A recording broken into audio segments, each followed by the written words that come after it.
Lewis Hamilton and Valtteri Bottas nervous. Sky Sports F1 pundit reveals China worry Hamilton and Bottas have helped Mercedes dominate the opening two races of the season with one win apiece. However, they were both keen to state how much quicker Ferrari have been this term. Chandhok thinks the two long straights in both Shanghai and Baku over the coming weeks will play into Ferrari's hands.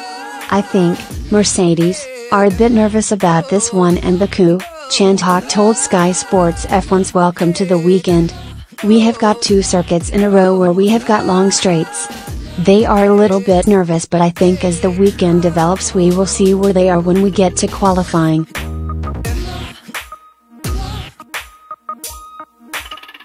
I think one of the interesting thing for us watching is they are all playing cat and mouse until Q3 and then they crank the engines up. We don't really know the full story until then. I was a bit surprised to hear Valtteri Bottas say it went perfectly because he was nearly half a minute behind Lewis in Bahrain, which isn't good. Meanwhile, fellow F1 expert David Croft believes both Mercedes drivers know their car is slower but have plans in place to cut the deficit elsewhere on the track. What I found fascinating about today's press conference is both Mercedes drivers were at pains to say Ferrari are quicker on the straights. We're going to maximize our gains through the corners, he added. There's a lot of corners, you know. It's not all straights, so they know they have got a deficit. Lewis Hamilton at the end of his press conference said Ferrari are quick, don't expect any gains in a straight line between us and them in the near future. They know that Ferrari's advantage is set for a long while to come and they are going to have to find a solution in the future. Next news, McLaren's MCL34 catches Newey's eye. Red Bull's technical guru Adrian Newey has said he has been impressed with the car McLaren have produced for the 2019 season. The MCL34 does appear to be more competitive than its predecessor, as seen at the Bahrain Grand Prix when Carlos Sainz was challenging Red Bull's Max Verstappen before the pair came into contact with each other. Newey was very interested in taking a closer look at McLaren's 2019 Challenger and did so with notebook in hand on the grid prior to the Bahrain race. And, speaking on Natalie Pinkham's In the Pink podcast, Newey was full of praise for McLaren and what they have managed to produce at the factory.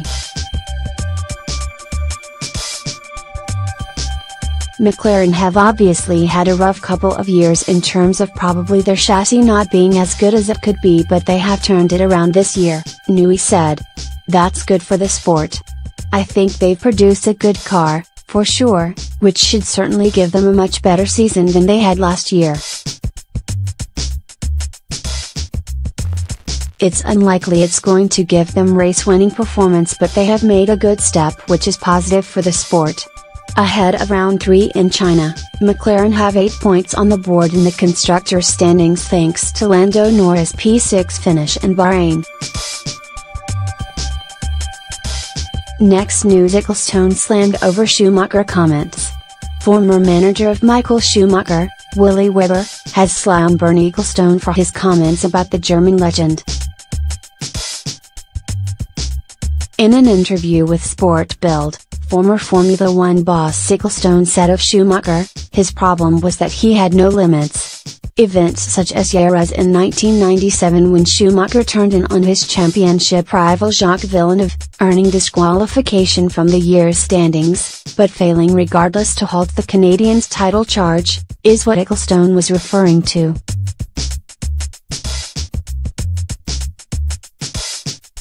The scandals brought a lot of publicity, but not the right kind, Ecclestone said ahead of F1's 1000th race in China this weekend. The 88-year-old also said Schumacher should not have returned to the sport with Mercedes in 2010. It was good for Formula One but not so good for him, he said. But that's what I meant by him not knowing the limits. But now, Schumacher's former manager Weber was rubbish to Ecclestone's claims.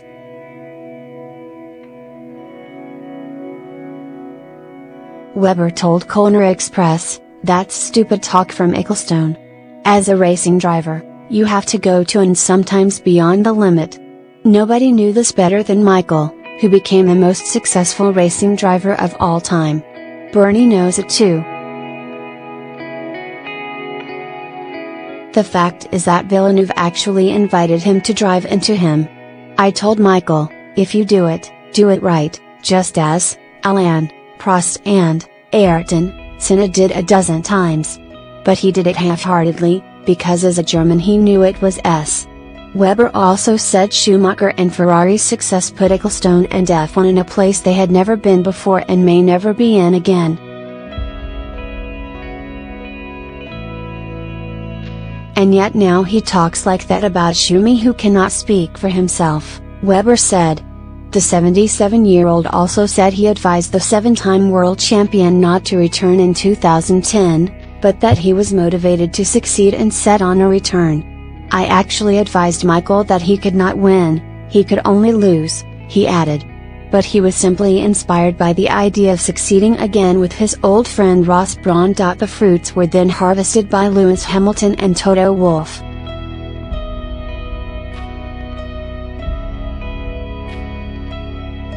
Next news: Vettel glad Hamilton has short-term memory. Sebastian Vettel joked that Lewis Hamilton may be the only one that doesn't lack a short-term memory after he defended the German's Bahrain error.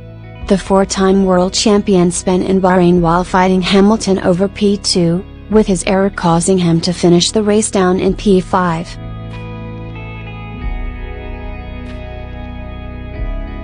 Hamilton quickly defended Vettel, claiming his achievements far outweighed his mistakes, and while the German said he hadn't heard the 5-time champ's comments, he was glad to have his support. I didn't know he had said anything nice, but it's nice to hear, Vettel said when told of the message by reporters in China. Maybe he's the only one that doesn't lack a short-term memory. We've been around a long time, and as much as I want to beat Lewis, he wants to beat me, but sometimes you never know what exactly is going on with other people in other teams. The German also admitted that despite topping the timings in pre-season, he is yet to get the SF90 where he wants it in the season's early stages. I wasn't happy with my performance in Bahrain, not happy with the feeling yet with the car, the feeling that I had prior to the season in testing, Vettel told reporters in Shanghai. I know I can do better, and I know we have lots of races to show and prove that. However, he also claimed that it's rare a driver will get their car to the point where it feels perfect. It's normal that you never get the car that you want, so you always have to adapt. Very rarely you get races where the car is absolutely fine and you have nothing to complain about. I think the in-season test was very helpful and useful to get some laps in the car, and I think we learned some things about the car behavior that maybe we couldn't in Barcelona because we were looking at other things. The behavior in Barcelona was very strong, so hopefully I have a better feeling in the car this weekend. Thank you for watching the video. Be sure to share and subscribe to your channel to get the latest sports news around the world. Wished health and success. Goodbye.